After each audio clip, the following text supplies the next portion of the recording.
कर्मचारी हैं लंबे समय से सरकार से अपने मानदेय को लेकर दरख्वास्त करते हुए नजर आ रहे थे। लगातार देखने को मिल रहा है कि एनएचएम कर्मचारी सरकार से यही अपील करते हुए नजर आ रहे हैं कि इनको नियमितीकरण की ओर ले जाया जाए, इनके मानदेय में बढ़ोतरी की जाए। और आपको बता दें कि सरकार की तरफ से सिर्फ और सिर्फ इन एनएचएम कर्मचारियों को आश्वासन दिया जाता है, न कि इनकी समस्याओं का हल किया जाता है। और आपको बता दें कि हाल फिलहाल में कुछ ऐसी खबरें निकलकर सामने आई जिसके बाद उत्तर प्रदेश के जो एनएचएम कर्मचारी है उनकी मांगे बढ़ती हुई नजर आ रही है। आपको बता दें कि बिहार में हाल फिलहाल में ऐलान किया गया है कि जो एनएचएम कर्मचारी हैं, जीएनएम है, लैब टेक्नीशियन है और अन्य कर्मचारी हैं, उनके मानदेय में 10% की सालाना बढ़ोतरी की जाएगी और ये सारी चीजें बिहार में लागू होने वाली है। तो इसके साथ ही अब यहाँ पर सवाल ये खड़ा होता है कि आखिरकार बिहार में जब 10% की बढ़ोतरी सालाना हो सकती है तो उत्तर प्रदेश में क्यों नहीं हो सकती है। और इसके लिए संगठन जबकि लंबे समय से प्रयास कर रहा था, आपको बता दें कि संयुक्त राष्ट्र स्वास्थ्य मिशन कर्मचारी महासंघ लगातार सरकार से ये अपील करता हुआ नजर आया था कि इनके मानदेय में बढ़ोतरी की जाए। और आपने देखा भी कि कितनी बार धरना प्रदर्शन किया गया, प्रदेश महामंत्री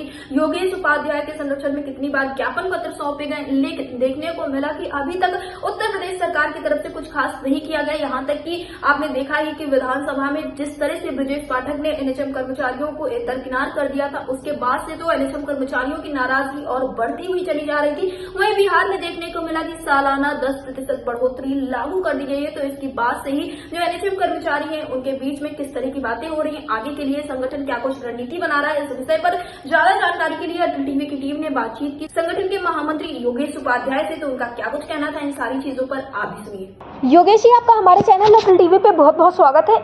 जी धन्यवाद।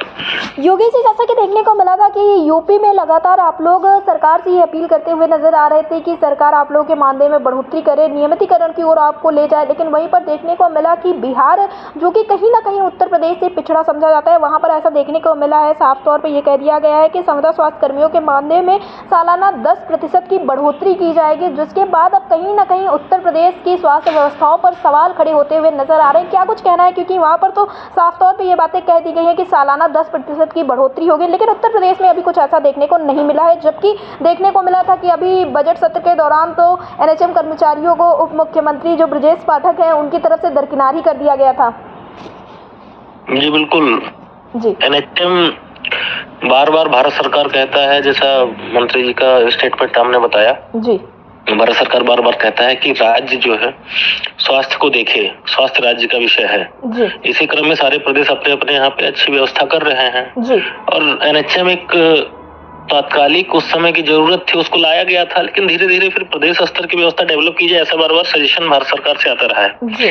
इसी क्रम में अन्य राज्यों ने भी किया, जिसमें बिहार भी काफी अच्छे निर्णय लिए हैं। ये वार्षिक वेतन वृद्धि का जो विषय है जी, वो भारत सरकार का सुझाव बहुत पहले से आता रहा है कि जो वार्षिक वेतन वृद्धि है वो 5 से 10% के बीच में करा जाना चाहिए सारे राज्यों में जी। और परफॉर्मेंस बेस्ड होना चाहिए कि न्यूनतम 5% तो है ही है जी जी, 7%, 10%, 3 स्तर के जैसी जिसकी कार्य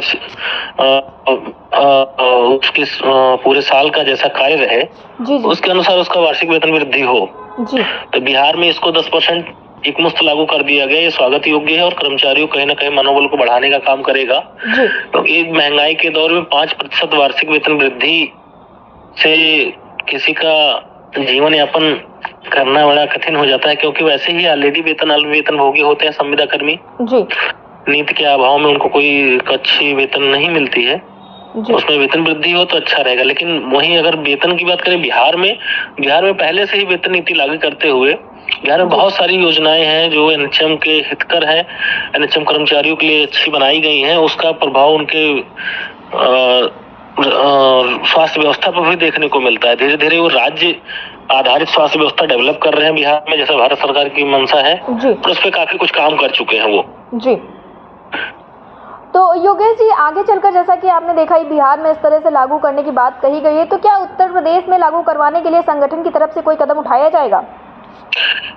जी बिल्कुल, ये 10% की मांग हमारी पहले से रही है, मांग पत्र में हमारे रहा है, लेकिन अभी वर्तमान में हमारी जो अभी हम वेतन नीति निर्धारण, स्थानांतरण नीति, आउटसोर्सिंग कर्मचारियों की बातें हैं या स्वास्थ्य बीमा है, जो बेसिक नीड है हमारी, जो पहले होनी चाहिए, उस पर फोकस्ड है कि स्वास्थ्य बीमा कर्मचारियों को मिले और वेतन, ये सारी चीजें बिहार में हो चुकी हैं। बिहार में एक वेतन पॉलिसी बनाते हुए सारे कर्मचारियों को मूल वेतन के बराबर ग्रेड पे का जो मूल वेतन होता है उसके बराबर सबको वेतन दिया जाता है जी बिल्कुल। और उसमें वरिष्ठता का ध्यान रखा गया है। उनकी अच्छे वेतन, न्यूनतम वेतन लगभग 20,000 रुपए बिहार में निर्धारित हो गया है। किसी भी कर्मचारी का 20,000 से नीचे वेतन नहीं होगा। लेकिन हमारे उत्तर प्रदेश में अगर हम देखते हैं तो 7 से 8,000, 10,000 रुपए न्यूनतम वेतन है जी।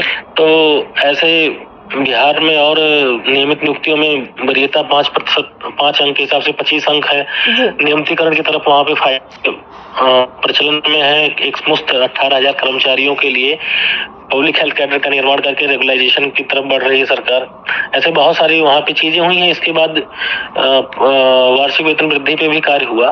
तो हम पहले अपनी मूल जो आवश्यकताएं हैं उसको पूर्ण करने के ऊपर बढ़ेंगे। उसके साथ साथ हमारे 10% वाले जो विषय वो है हमारे एजेंडे में, जी समय आएगा तो उस पर भी पूरा फोकस किया जाएगा। जी। तो योगेश जी, आपने बताया कि जिस तरह से आप लोग बीमा के लिए और अन्य मांगों के लिए सरकार से अपील करने वाले हैं, तो आगे चलकर क्या कोई कार्यक्रम देखने को मिल सकता है संगठन की तरफ से? क्योंकि कहीं ना कहीं देखने को मिल रहा है कि लगातार आप लोग अपनी बातों को सरकार के सामने रख तो रहे हैं ज्ञापन पत्र के जरिए, लेकिन अभी तक सरकार की तरफ से कोई उचित कदम उठाया नहीं गया है।